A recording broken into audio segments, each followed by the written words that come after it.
Joe Vardon, senior NBA writer for The Athletic, former Cavs beat writer, at Joe Vardon the Twitter. He's putting up with our nonsense today. He's in London, one of the great cities in the world.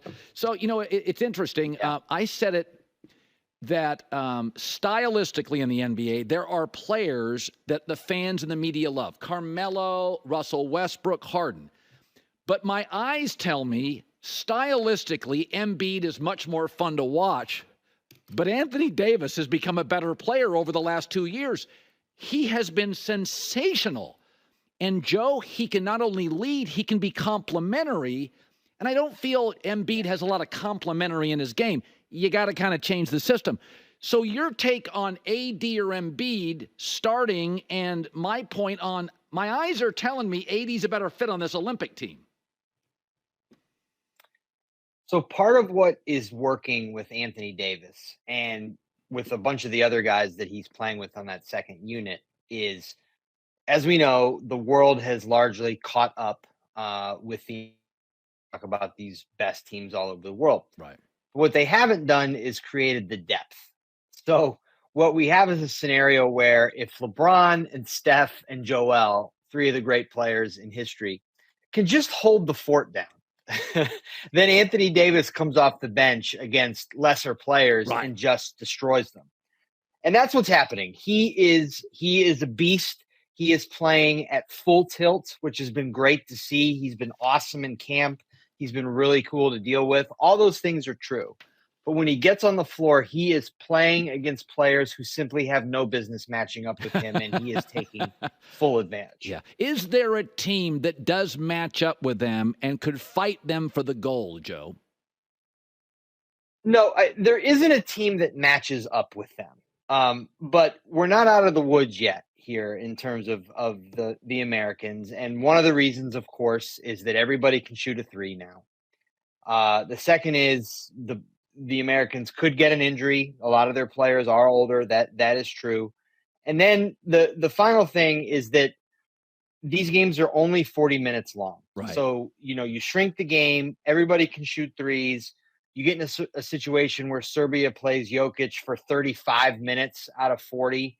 If he keeps it close, you get into a tight situation. I mean, these are the kinds of things that can happen. But I've seen them play against Canada, fully loaded NBA roster, Australia, 10 NBA guys, and Serbia with Jokic. And Team USA has clearly been the better team.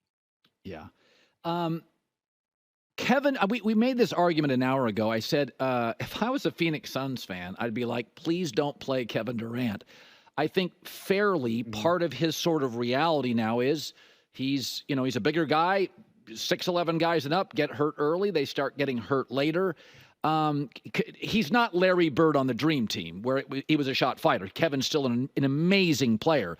But what will his role be when he comes back? Could he be 8 minutes a half guy and just really have a reduced role? Because I think Steve Kerr also, he's thinking about the league and the Suns, and you don't want to get guys, extended beyond what they're capable of. What's Durant's role in this Olympics?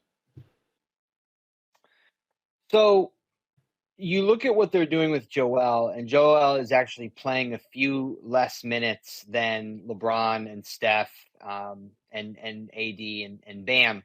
But by and large, what Steve is doing is he's playing five guys at a time. He's using hockey subs. So I think that Durant, assuming that he gets onto the floor this week, I know he practiced today. I'd be surprised if he plays Saturday. I feel more like Monday against Germany is when he makes his on-court in-game debut. But if he starts, I think by and large, he plays the hockey sub minutes.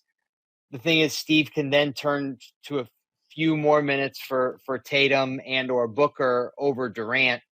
But that's, I think he's going to play. I think he's going to start. And he's got to find a way to fit in, if you will, on a starting unit that already has the guys that we mentioned and might have Anthony Edwards too.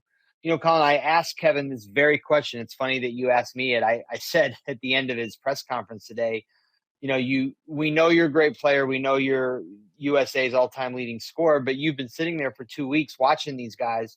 What do you think your impact will be on a team that already has Curry, LeBron and Joel and the starters. And he said basically what we're saying now is that he can do anything. He is a shooter, which you can never have enough shooting. He can protect the rim, as a 6'11", 7-footer. He can do that coming down, from the wing. I think that helps. And he's a clutch scorer, which, I know they have Curry.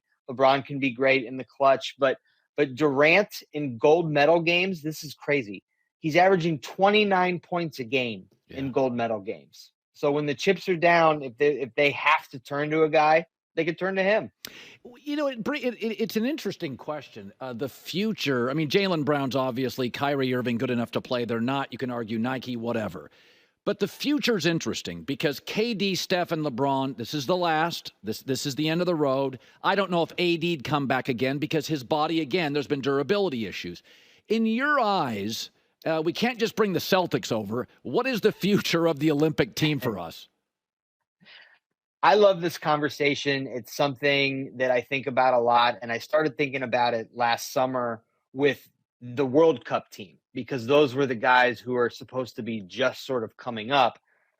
When we think about the next Olympic team, which is they're going to play in Los Angeles, so this is another very important Olympics for the Americans. Tatum and Booker, you think they're going to be on the team? Yeah. Anthony Edwards. Yes. Is the leading scorer right now. He forget about Curry, forget about James, forget about Davis. Anthony Edwards is leading this team in scoring through 3 games. He's on the team. Tyrese Halliburton, he's on the team because he's on this Olympic team now.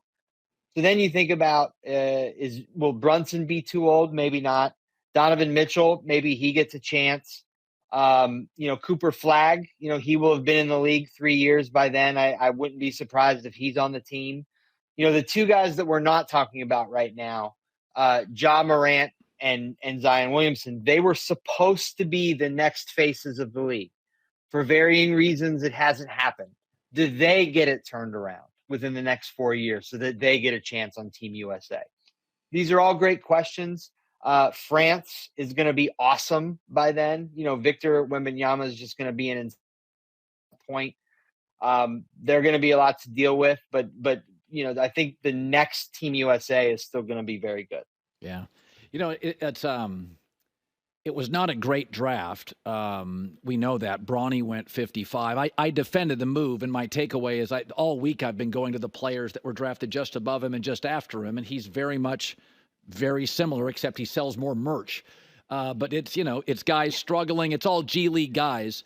Within basketball, it didn't bother me at all. And the argument I made, Joe, was we do favors for each other. And LeBron's done a 20-year favor for the NBA, making their rating. They got a new TV contract mostly on LeBron James, right? And Steph Curry in the Warriors dynasty. So, in a bad draft, his kid's a G League prospect. I don't have a problem with it at all. He's actually had back-to-back pretty good games. But in basketball, do you sense any resentment for the pick?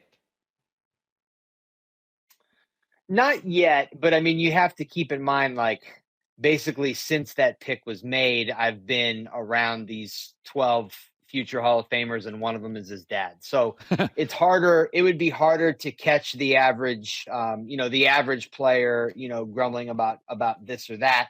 I think the average player knows that teams every year take flyers on guys. Every year, there's draft and stash guys from Europe. Sometimes they never come over. There's players that are taken in the top 15 who stink, top 20. So, I think no one is under any illusion as to why this happened. Yeah. And it would be better if the Lakers didn't try to make up reasons for why Bronny was picked. We know that. What we want to see next is what Bronny does with the opportunity. Yeah, it's a great point. There is that draft and stash European thing, which is not discussed, but to your point, it does happen. And I think when the NFL, you have a 7-round draft, I've always felt after about the 15th pick, you're taking some gambles in the NBA. It's an older college player who maybe fits. Finally, you have unique access. Joe Vardon joining us for our radio audience at Joe Vardon, a longtime NBA writer now for The Athletic, does a great job. You get to go to practice. You got to watch these guys, and nobody gets that. What is it like watching the the legends of the game with the kids. What's the intensity? I know it's a simple question, but what is practice like for these guys? They work hard. They have to do it in a controlled manner when they're practicing against each other, partially because of some of the injuries. Joel, there's a player here who's kind of like a two-way guy. He's played a little bit for Utah, but he's also spent time in the G League. His name is Micah Potter, and he's here with Team USA, and he practices some of Joel's minutes. So you have to, so things like that are happening. Like Kevin Durant isn't on the floor. Kawhi Leonard, when he was in training camp, he was practicing, but they had to go slower. But the real awe factor, I find, is when you watch these guys practice, like in the pregame early shoot-arounds. They're very regimented. They come out two at a time, and they work with position coaches. And there's a scenario that happens before every game where LeBron James works with Anthony Edwards. And who is their position coach? Eric Spoelstra. And you get to watch Spoelstra work with LeBron after all their history together. You've got Spoelstra working for 20 minutes before every game with LeBron, but then also with Anthony Edwards. So it's so cool to see, the past come back together with those two, but then watch the torch literally be handed over to Anthony Edwards as the next guy. It's awesome to watch Steph on the floor with LeBron at the same time and watch them sort of command attention at practice. LeBron is more of the voice, but Steph sort of carries the equal amount of respect. And you just get to watch all this sort of come together, and it's fun to talk with Steve Kerr about it because he knows that he's coaching an embarrassment of riches. But that's what this team was supposed to be. It was supposed to be a flex of the might of the American NBA over the last 15 years, and it'll be a different flex in 4 years from now. Joe, you do a great job. Good seeing you again. Haven't seen you in a while. Have a blast. It's a great basketball assignment. He's for The Athletic, and they hire only the best. It's good seeing you again, my man. Great to be on. Great to see you as well, Colin. Hi, everybody. It's me, Uncle Colin. Subscribe here to get the latest from the herd, including exclusive behind-the-scenes videos and more, wherever you may be, however you may be watching. Thanks again for making us part of your day.